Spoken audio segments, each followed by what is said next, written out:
Now for the other side. I spoke earlier from Dallas with Mark Cuban, chairman of the cable network Access, owner of the Dallas Mavericks, and a supporter of Hillary Clinton. Mark Cuban, welcome. Thanks for having me. You were pals with Donald Trump, two rich guys, friendly rivals maybe. He had The Apprentice, you started The Benefactor. Why did you decide to turn on him? Well, I never really turned on him early on, right? We just had a little rivalry, and that was fun, and, you know, it was just for yucks. But once he decided to run, I actually was very positive about him at the beginning. I thought he was candid, open, honest. But, you know, at some point, you have to dig in and learn the issues. And, you know, I told him specifically, you've got to understand what you're talking about. And I think that's where he fell short, and that's why I wouldn't say turned against him, but went in a different direction. So he didn't take your advice, but at the same time, it seems kind of personal. I've heard you say he flaunts his wealth. It seems like you kind of resent Donald Trump.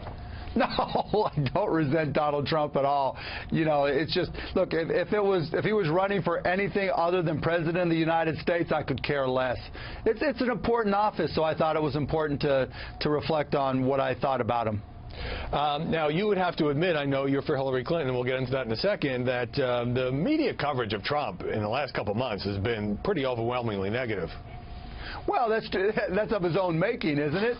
You know, if you're going to say the things that he says, if you're going to, you know, make the flippant comments that he makes, you're going to get covered. I mean, look, all he had to do was shut up 9 out of 10 times, and the coverage would be distinctly different. It's just not something he's capable of doing. Well, certainly some of his own words have been used as ammunition against him, but you don't detect that in the media establishment there is a certain hostility toward Trump? No, I mean, look, on the way up, he was happy to ride the train, right? He bragged about media coverage. He was excited about it. He loved the live look-ins, the live coverage of everything he did during the primaries and early on in the presidential race. It's a two-edged sword. You know that. We all know that. So that if you're going to love it on the way up, you know, everybody's going to turn on you at some point, and you've got to be able to deal with it. Well, even on the way up, he was often criticizing the dishonest media and singling out news organizations. I mean, yeah, that's your shtick. He punches back. Well, it's a shtick that, you know, any politician's entitled to do. Now, I've seen you at all the debates, so I'm wondering, how did you go from emerging as a kind of a Trump critic to being an open advocate for Hillary Clinton?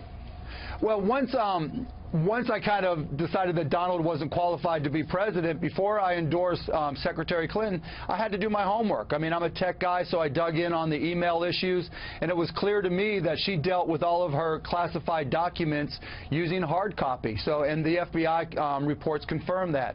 You know, I dug in and did my own research on the foundation. You know, there'd never been any reported evidence of pay to play.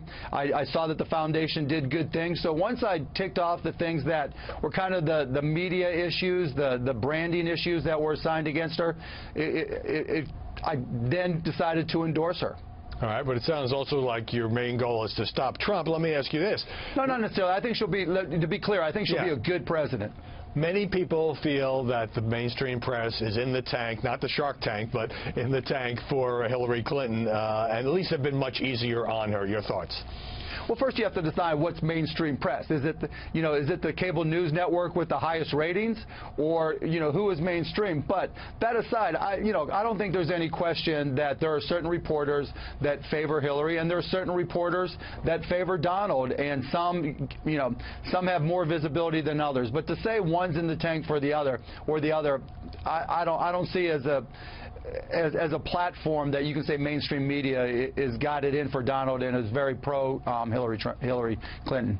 What was your relationship with Trump like before this campaign? And tell me a little bit more about this conversation in which you say you advised him to drill down more on the issues, and did he say that he would? Tell me a little bit more about that. Yeah, I'm not going to tell you that we're friends. I mean, acquaintances at best for the longest time. We really just started talking. When I said that he was the best thing that happened to politics because he's open and honest and not scripted, then he reached out to me, and he called me a couple times, and we had some conversations.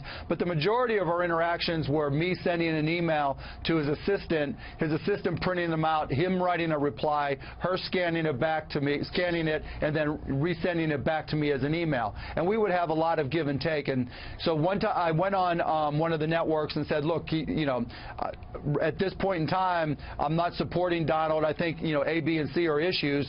And he reached out to me and said, what happened? And I sent him an in-depth email, just detailing what I just told you.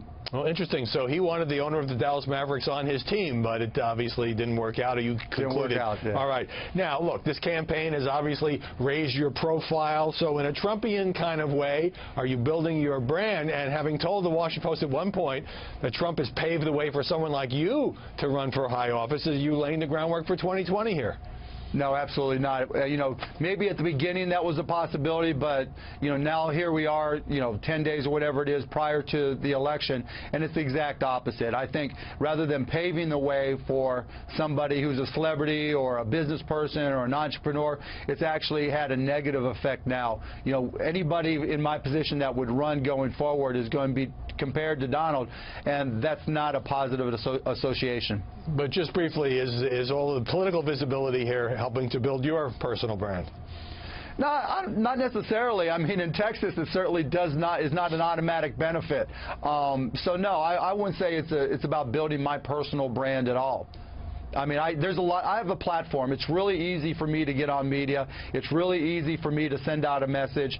And I've been apolitical my entire adult life. And so, if I were really focused on building my brand, I wouldn't do it by associating with politics at all. That'd be the worst possible way to do it.